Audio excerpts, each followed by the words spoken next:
साथियों, आप सभी का स्वागत है फिर से। कल आपका जो यूपी एजीटी का एग्ज़ाम है वो कंडक्ट होने वाला है, आयोजित होने वाला है। तो मेरी ओर से आप सभी को शुभेच्छा, best of luck, all the best आप सभी को। देखिए, कुछ बातें हैं जो आपको एग्ज़ाम सेंटर पे जाने से पहले या एग्ज़ाम देने से पहले जाननी ज़रूरी है। तो ये छोटी छोटी बातें हैं। अब कोर्स सी ये ऐसी बातें हैं कि आपके मार्क्स इस तरीके से कि आपका सिलेक्शन कंफर्म कर दे। ठीक है, पढ़ाई तो आप सभी ने कर ली है, आप सभी ने रिवाइज कर लिया है। अब टाइम है उन किताबों को बंद करके रखने की। कुछ मेरी छोटी सी बातें, कुछ बातें हैं जो ध्यान से सुन लेना लास्ट तक, कि आपके कुछ जो फाइनल सिलेक्शन के अंदर जो 1 नंबर या 2 नंबर से रहता है, वो जो प्रॉब्लम है वो ना आए। ठीक है, देखिए सबसे पहले आपको करना क्या है। एक तो आप एग्ज़ाम सेंटर पर टाइम से पहुंचिए। जो जहाँ पर भी आपका एग्ज़ाम सेंटर है, आप वहाँ टाइम से पहुँचे, जैसे कि आपको किसी भी प्रकार की हड़बड़ी नहीं हो। एग्ज़ाम सेंटर पर आपको टाइम से पहुँचना है, टाइमली वहाँ पहुँच गए। ठीक है, अब वहाँ जाकर किसी से बात नहीं करनी है या किसी से डिस्कस नहीं करना है, या अपने जो ज्ञान का आडंबर है वो नहीं करना है। चुपचाप बैठ जाना है, अपना जो पानी वगैरह पीना है वो पी लीजिए, आराम से बैठिए। ठीक है, आप जो भगवान का नाम लेना चाहते हो या अपने माता पिता का नाम लेना चाहते हो वो उसका नाम लीजिए, पर किसी से बात मत कीजिए। इससे आपकी एनर्जी वेस्ट होगी, आपका ध्यान डाइवर्ट होगा। तो ये बात ध्यान रखिए कि आपको किसी से भी बात नहीं करनी है। डू नॉट, ठीक है, क्या करना है आपको? Do not talk. आपको किसी से भी बात नहीं करनी, सीरियस बात है। ठीक है, इस चीज़ को आप मजाक में मत लीजिए, क्योंकि आपकी एनर्जी वेस्ट होती है। उस एनर्जी को बचा के रखना है आपको एग्ज़ाम हॉल के लिए। अब दूसरी बात ऐसी है, आप एग्ज़ाम सेंटर के अंदर अब जा रहे हो, अब कौन सी बात है आपको ये एनजाइटी। अब कौन सी बात है, कोई भी माइका लाल है, इवन भगवान भी परीक्षा देने से घबरा जाते हैं। तो एनजाइटी आपको होगी, डिफरेंट डिफरेंट के थॉट्स आपके पास आएंगे। उनसे आपको करना क्या है, ये जो थॉट्स आपके आ रहे हैं, जो भी थॉट्स रहेंगे, उनसे आपको फाइट नहीं करनी है। सबसे पहले तो do not fight with your thoughts, do not fight. क्योंकि जो विचारों की श्रृंखला होती है, एक जो थॉट प्रोसेस है, जो एंजाइटी है, आप इसके बारे में जितना सोचेंगे या आप जितना कम करने की कोशिश करेंगे, ये उतनी बढ़ेगी। इसलिए अपने विचारों के साथ लड़ाई नहीं करनी है। वो आ रहे हैं तो उनको आने दो, और इस तरीके से उनको इग्नोर करो कि वो आपके लिए मैटर नहीं करते। आपको 5 या 10 मिनट्स के बाद आपको रिलैक्स हो जाएगा।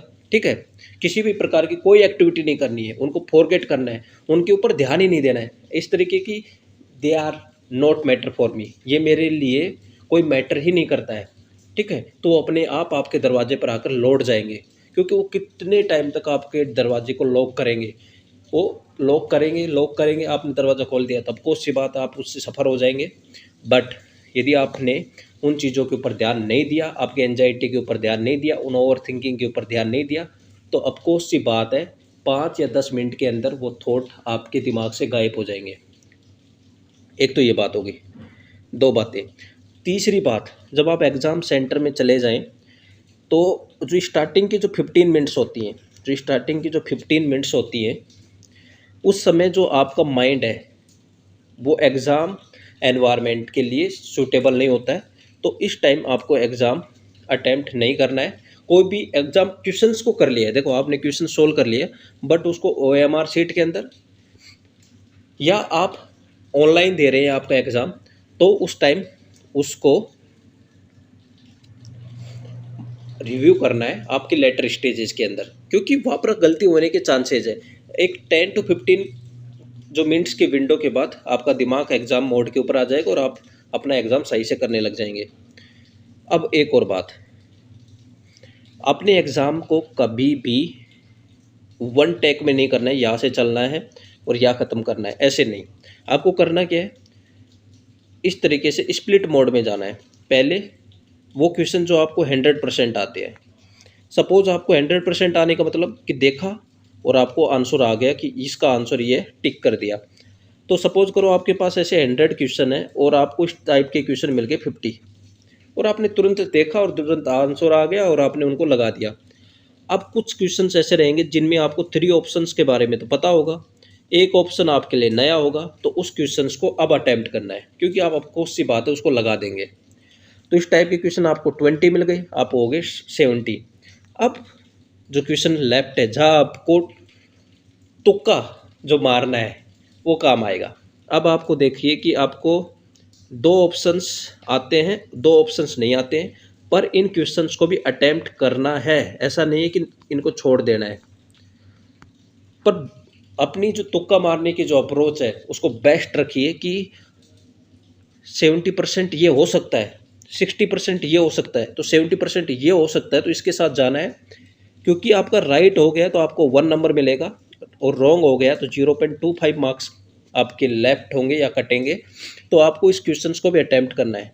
अब नेगेटिव मार्किंग तो आपको सी बात है, जैसे आपको 3 ऑप्शन है, इन 3 ऑप्शंस के बारे में आपको कुछ भी नहीं पता, ओनली एक ऑप्शन के बारे में पता है, इस क्वेश्चन को लेफ्ट कर दीजिए, इसको आपको छेड़ना नहीं है, इसके बारे में आपको कुछ भी नहीं करना, अदरवाइज आपके नंबर चले जाएंगे, ये बात है। ठीक है, तो इसलिए आपके पेपर को एटलीस्ट 3 राउंड्स के अंदर कंप्लीट कीजिए। ठीक है, रिव्यू कीजिए, रिव्यू कीजिए। अब इसके बाद ये सारी चीज़ें हो गई है ना। और आप जब एग्ज़ाम में क्वेश्चंस को पढ़ रहे हैं, आप एग्ज़ाम सेंटर के अंदर हैं, ओके, आप एग्ज़ाम सेंटर के अंदर हैं और आप क्वेश्चंस को रीड कर रहे हैं, तो इसको स्लोली पढ़िए, क्योंकि आपको 1 मिनट अलॉट है एक क्वेश्चन के लिए। अब होता क्या है कि हमारा जो दिमाग है, हमने इनपुट डाला, अब उसको प्रोसेस करेगा और प्रोसेस करके आउटपुट आएगा। तो एक इस प्रकार से एक प्रोसेस होती है, समझिए उसको, दिमाग कैसे काम करता है। आपने इनपुट डाला, वो प्रोसेस हुआ और वो आउटपुट निकालेगा। तो इसमें टाइमिंग लगता है। आपने क्वेश्चन देखा, आप आगे बढ़ गए, आपने टिक लगा दिया, ऐसा नहीं। आपको 1 मिनट दिया गया है, तो उस पूरे 1 मिनट का यूज़ कीजिए। ठीक है, आप थ्योरी एग्जाम्स कर रहे हैं तो एटलीस्ट 30 सेकेंड्स तो उस क्वेश्चन को पढ़ने के ऊपर स्पेंड कीजिए। इससे आपकी जो सिली मिस्टेक्स है वो कम हो जाएगी, आपकी नेगेटिव मार्किंग कम हो जाएगी। ठीक है, ये कुछ छोटी छोटी बातें हैं। ठीक है, उन चीज़ों को आपको ध्यान देना है। और एक बार जब पूरा पेपर हो जाए तो एटलीस्ट 5 मिनट्स रखिए कि आप पूरे पेपर को रिव्यू कर सकें, क्योंकि लास्ट टाइम भी कुछ ऐसी बातें याद आ जाती है जो आपके एग्ज़ाम्स के अंदर, जो आपको पहले याद नहीं आई थी और बाद में आ जाती है। तो इस तरीके से एग्ज़ाम्स को आपको अटेम्प्ट करना है। ये कुछ बातें थी जो आपको समझ के जानी है। ठीक है, आपको बेस्ट विशेष, आपको शुभेच्छा। ठीक है, अपना एग्ज़ाम आराम से दीजिए, कोई टेंशन की बात नहीं है। ठीक है, बाय।